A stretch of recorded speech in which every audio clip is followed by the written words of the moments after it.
السلام عليكم الإخوان. اليوم إن شاء الله نحاولوا نتكلموا على موضوع ديال القروض ونترجموا شي كلام غيقولوا واحد المحلل. Le problème du crédit, c'est pas l'intérêt, c'est pas l'usure. Le problème du crédit, c'est le déséquilibre qu'il y a à fixer quelque chose pour dans l'avenir. هنا قال لك اودي راه المشكل ديال الكريدي ماشي في داك لانتيري اللي تيكون فيه، ولكن في اختلال ديال التوازن في تقدير المستقبل. Et je rajoute, et on prend l'Inde, on prend dans des tas de pays, le crédit était le levier de l'esclavage. قال لك القروض في عدة دول كانوا هما سبب لصعود ونمو وازدهار العنصرية والعبودية.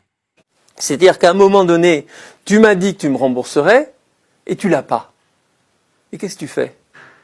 هنا قال لك المقرض تيقول للمقترض وعدتيني باش ترد ليا الفلوس في الوقيته الفلانيه ما رديتهمش، اذا اش غادي دير معايا دروك؟ هنا بغا يعرض عليه بعض الضغوطات.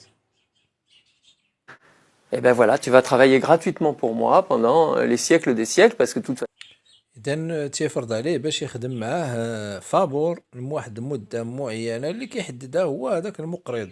قدر يحددها ليه بالطريقه اللي بانت ليه مناسبه واللي عجباتو.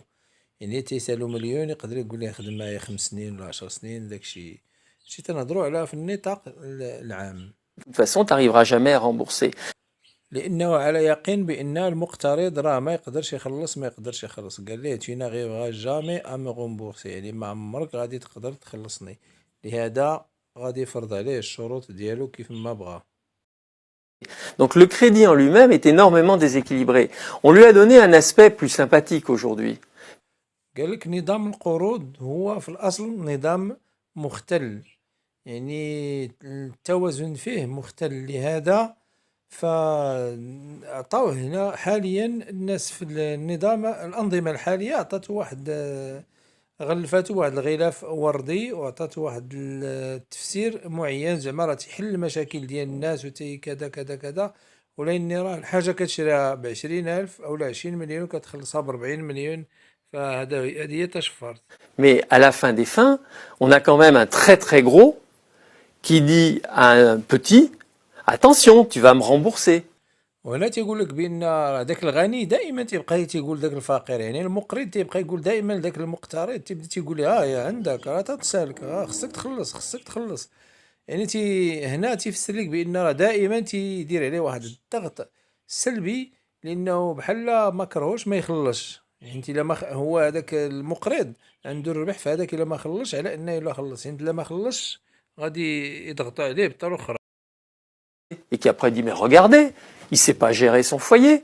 Et donc, je vais lui saisir je sais pas quoi, je vais l'expulser. Donc, هنا المقرض تيبقى فاش المقترض ما تيقدش يخلص تيبدا تيقول لهم شفتوا هو ما قدش يخلص، شتي راه ما قدرش يسير الممتلكات ديالو ونفسه. اذا خاصني بحال بغا يحجر عليه. اذا الا كان بايع عليه دار خصو يخرجوا منها، الا كان عاطيه شي حاجه. المهم يفرض عليه الشروط ديالو اللي غالبا تتكون مجحفه. le crédit en lui-même est brutal. Le crédit doit être géré comme quelque chose de dangereux, comme un médicament. هنا تيقول لك بان الكريدي هو نظام خطير، وخاص الناس والدولة والأنظمة تتعامل معاه بحذر وتحذر منه بحال كيف تنحذروا من الدواء، لأنه دواء إلا كترتي منه راه يقتلك. إذا حتى الكريدي إلا كترتي منه ولا انغمستي فيه راه غادي يجيك حلو، بحال السيرو اللي كنشربو ديال الكحبة غادي يجيك حلو، واللي نضرب منه 3 المعالق يقدر ينعسك، يقدر يديرلك شي حاجة خطيرة.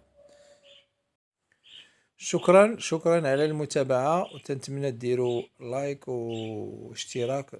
السلام عليكم في موضوع آخر.